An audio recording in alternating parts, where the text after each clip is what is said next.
안녕하십니까, 최진호입니다. 최진호의 신앙탐구 96번째 시간으로 오늘은 하나님이 주시는 평화라는 제목으로 말씀을 나누겠습니다. 이 세상 어딘가에서는 항상 분쟁 또는 전쟁이 일어나고 있고 그렇지 않은 날은 거의 없다고 합니다. 그런데 전쟁은 왜 일어나는 것일까? 사람들이 모인 집단, 특히 국가 간의 이해관계가 충돌해서 마찰이 생기고 그 마찰이 증폭되어 전쟁으로 발전한다고 할 수 있습니다.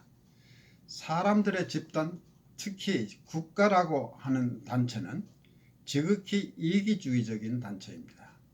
국가에 속한 개인들 중에는 너그럽고 남을 많이 배려하는 사람들도 있을 수 있습니다. 그럼에도 불구하고 지구상에 존재하는 국가라는 단체는 어느 정도의 차이는 있을 수 있지만 모두 이기적입니다. 이타주의적인 국가는 존재하지 않습니다. 국가의 이러한 이기적인 성향은 어떻게 해서 이루어지는 것일까? 한 국가의 성향은 그 국가에 속한 국민들의 개인적인 성품의 총합이라고 볼 수 있습니다. 국민 한 사람 한 사람의 성품이 모두 합해져서 국가의 성향으로 나타나는 것입니다. 소수의 사람들로 이루어진 작은 단체인 경우에는 소속된 구성원이 이타적인 사람들로 모였을 때 그 단체는 이타적인 단체가 될 수 있습니다. 그러나 집단의 규모가 커질수록 이타적이 되기는 어려우며 하나의 국가를 이룰 정도의 규모가 되면 이타적일 수가 없습니다. 그래도 그 구성원 개개인의 성품이 어떠하며 어떤 성품의 사람들이 많은가에 따라서 그 국가의 성향에도 차이가 있을 수 있습니다. 국민들 중에 이타적이고 평화를 사랑하는 사람들이 많으면 그 국가는 비교적 덜 이기적일 수가 있을 것입니다. 이 지구상의 진정한 평화를 이루기 위해서는 이 땅에 사는 사람들 중에 평화적인 사람들이 많아져야 하겠습니다. 지구상에 사는 사람들 모두가 평화를 사랑하는 사람이 된다는 것은 유언한 일이고 그렇게 됨으로써 지상에 평화가 이루어진다는 것은 현실적으로 불가능한 것처럼 보입니다. 누가복음 6장 27절에서부터 31절까지 해서 예수님은 다음같이 말씀하셨습니다. 그러나 너희 듣는 자에게 내가 이르노니 너희 원수를 사랑하며 너희를 미워하는 자를 선대하며 너희를 저주하는 자를 위하여 축복하며 너희를 모욕하는 자를 위하여 기도하라. 내 입뺨을 치는 자에게 젖뺨도 돌려대며 내 겉옷을 빼앗는 자에게 속옷도 금하지 말라. 물은 내게 구하는 자에게 주며 내 것을 가져가는 자에게 다시 달라 하지 말며 남에게 대접을 받고자 하는 대로 너희도 남을 대접하라고 하셨습니다. 만일 세상의 모든 사람들이 이 말씀대로 실천한다면 분명히 전쟁은 일어나지 않을 것입니다. 우리가 이렇게 산다면 분명히 우리는 예수님께서 말씀하신 화평케 하는 사람이 될 것입니다. 예수님은 마태복음에서 8가지 복을 말씀하시면서 화평케 하는 자는 복이 있나니 저희가 하나님의 아들이라 일컬음을 받을 것이라고 하셨습니다. 예수님의 이 말씀을 접할 때 이렇게 살고 싶다는 생각이 들기도 합니다. 우리는 좋은 사람이 되기를 원합니다. 평화의 사람이 되기를 원합니다. 우리는 가능한 한 이 말씀대로 살아야 하지만 현실적으로는 거의 불가능한 일입니다. 이 공격적이고 경쟁적인 사회에서 항상 남에게 양보만 한다면 어떻게 살아갈 수 있겠는가? 이것은 결코 간단한 문제가 아닙니다. 다른 사람이 나에게 야비하고 무리하고 이기적인 행동을 보이는데 그리고 그런 사람과 일상에서 늘 부딪히는데 그 사람에게 계속해서 친절하고 관대하게 대할 수 있겠는가? 내 마음속은 비참한 피해의식 속에서 썩어가고 있는데 남들에게 계속 친절하고 평화적인 사람이 될 수 있겠습니까? 만일 그런 사람이 있다면 그 사람은 겉으로는 천사처럼 보일 것입니다. 그러나 그 자신은 얼마나 내면적으로 비참하고 불행하겠습니까? 마음속에 분노와 갈등, 불안과 공허 및 좌절감을 가지고 살기를 원하는 사람은 없을 것입니다. 그러나 실제로 그렇게 사는 사람들은 있습니다. 그들이 그렇게 살기를 원하지는 않더라도 그들에게는 인생이란 의례 그런 것처럼 보여서 체념하고 사는 것일 수도 있습니다. 이것이 예수님이 의도하신 삶의 모습은 아니라고 생각됩니다. 즉 마음속은 불안과 초조, 분노와 미움으로 가득 차 있는데 겉으로만 참고 남에게 양보하라는 뜻으로 말씀하신 것은 아니라고 생각합니다. 사실 그렇게 사는 사람은 주 안에서 기쁨을 누릴 수가 없을 것입니다.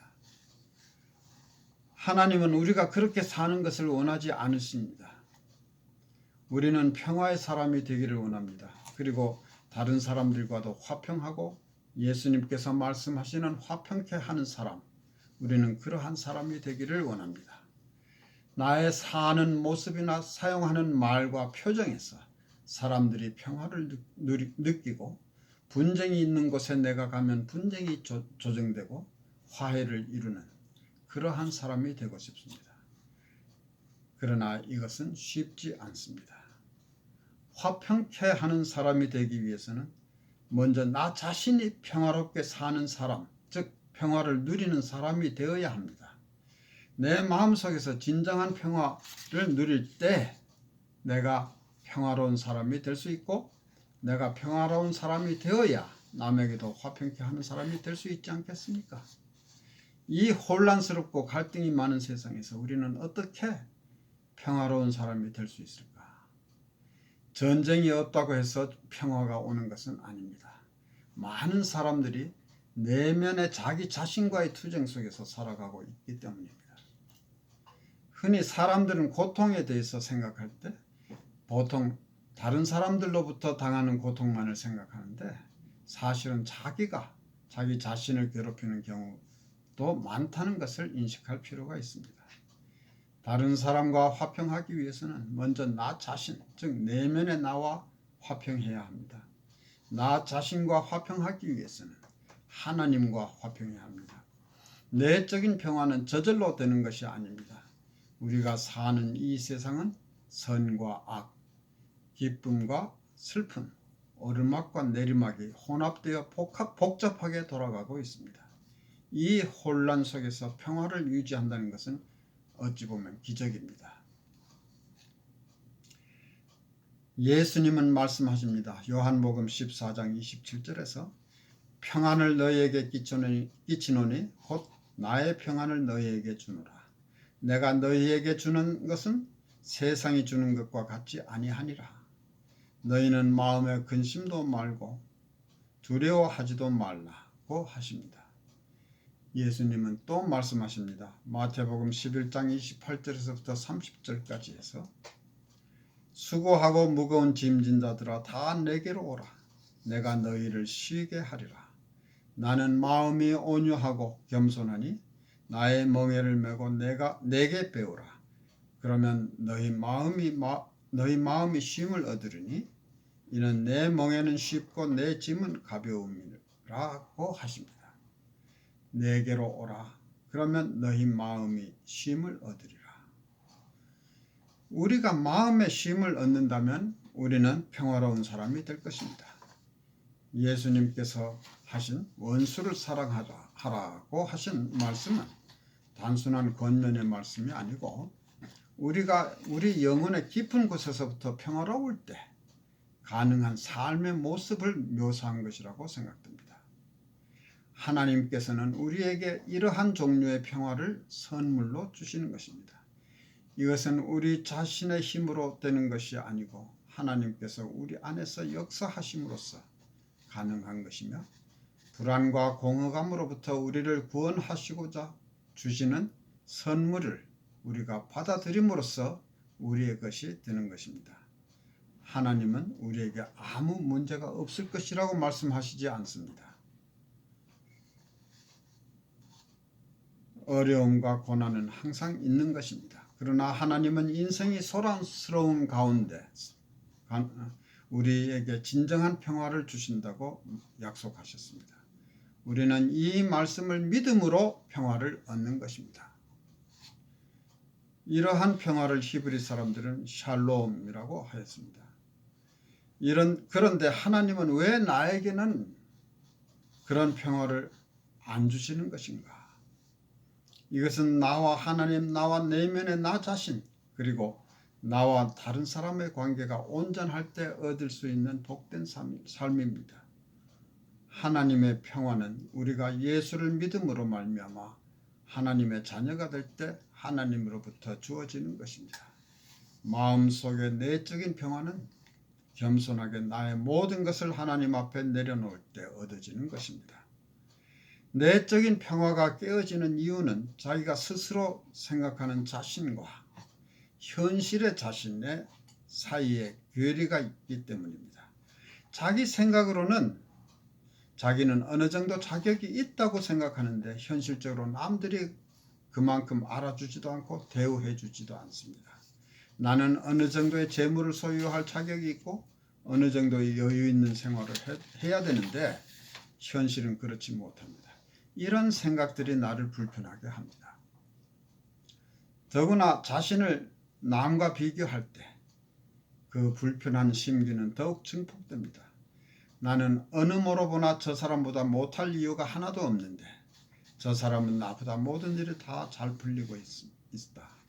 저 사람은 내가 갖지 못한 것을 갖고 있다. 바로 이런 이유 때문에 창세기에서 가인은 아벨을 죽인 것입니다. 자기와 하나님의 관계가 바로 서지 못할 때 자기 내면의 평화가 깨어지고 그로 인해서 남과의 관계도 악화되는 것입니다. 재물, 학력, 사회적 신분이나 권력 등 이러한 외적인 요소의 가치를 두는 한 우리는 결코 만족할 수 없고 내면의 평화를 얻을 수 없습니다. 오늘날의 한국 사회를 생각해 봅니다. 오늘의 한국은 객관적으로 볼 때 과거 5, 60년 전에 비하면 얼마나 풍요롭고 좋은 여건을 누리고 있습니까? 그럼에도 불구하고 사람들의 행복지수는 과거보다 더 떨어지고 있다고 합니다. 세상 사람들이 다 부러워할 만큼 모든 것을 가진 사람도 마음속에는 다른 사람에게 있는 것이 자기에게는 없는 것이 있고 그로 인해서 열등감을 느낀다고 합니다. 이것은 우리 인간의 힘으로는 극복할 수 없는 인간의 속성인가 싶습니다.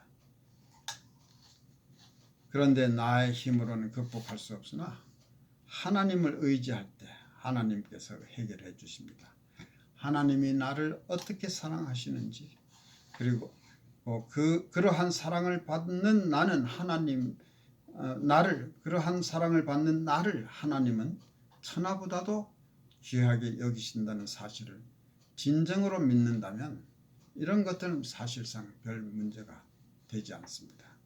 비록 세상적으로는 가진 것이 적고 사회적으로 남들이 알아주는 위치에 있지 못하더라도 나를 천하보다도 귀하게 여기시는 하나님의 사랑이 있으니 이보다 더 중요한 것이 어디 있겠습니까? 우리는 이 땅에서 다툼이 없어지고 보다 살기 좋은 세상이 되고 보다 나은 미래가 오기를 소망합니다. 그러나 그것은 우리 자신의 내부에서부터 시작됩니다. 밖에서 찾을 것이 아니라 나 자신으로부터 찾아야 한다는 말입니다. 정확히 말하자면 하나님께서 우리에게 주시는 내적인 평화로부터 시작이 됩니다. 우리가 하나님과의 온전한 관계를 통해서 화평하게 될 때 우리는 평화로운 사람이 될 수 있고 화평케 하는 사람이 될 수 있습니다. 예수님은 나의 평안을 너희에게 주노라고 하셨습니다. 누가 그것을 싫다고 안 받겠다고 하겠습니까? 하나님과의 평화는 내면의 나 자신과의 평화를 가져다 주고 그 위에 남과의 평화를 가능하게 하는 것입니다. 그렇다면 하나님이 주시는 평화를 받기 위한 조건은 무엇인가? 마태복음 11장 28절에서 예수님은 수고하고 무거운 짐진 자들아 다 내게로 오라 내가 너희를 쉬게 하리라고 하셨습니다. 예수님께서 주시는 안식, 즉 평화를 받기 위한 조건은 예수님을 믿고 예수님께로 나가는 것입니다. 그런데 우리가 모두 하나님을 믿는다고 하면서도 마음속에 진정한 평화를 얻지 못하는 것은 무엇 때문일까? 이 질문에 대해 여러 가지로 대답할 수 있겠지만 그중 한 가지 대답은 믿음에 대한 확신이 없기 때문이 아닐까 싶습니다. 소위 구원파라고 하는 이단 집단이 있습니다. 이들은 하나님을 잘 믿고 있는 그리스도인들에게 접근해서 이상한 질문을 해서 시험 들게 하고 그렇게 함으로써 그런 사람들 자기들의 집단으로 끌어들이고자 합니다. 그들이 우리를 공략하기 위해서 사용하는 상투적인 질문의 하나가 당신은 구원에 대해서 확신이 있는가? 라는 질문입니다. 우리는 믿음으로 구원받는다는 교리를 알고 있으니 나의 믿음에 대한 확신이 있다면 이런 질문에 대해서 나는 구원받았다고 확신한다고 자신 있게 대답할 수 있어야 하는데 막상 그러한 질문을 받으면 그러지 못하는 사람들이 대다수입니다. 그렇다면 우리는 왜 그토록 자신의 믿음에 대한 확신을 갖지 못하는 것일까? 우리는 믿음으로 구원을 받습니다. 그리고 믿음이 있으면 행함이 뒤따라야 합니다. 우리가 배운 대로.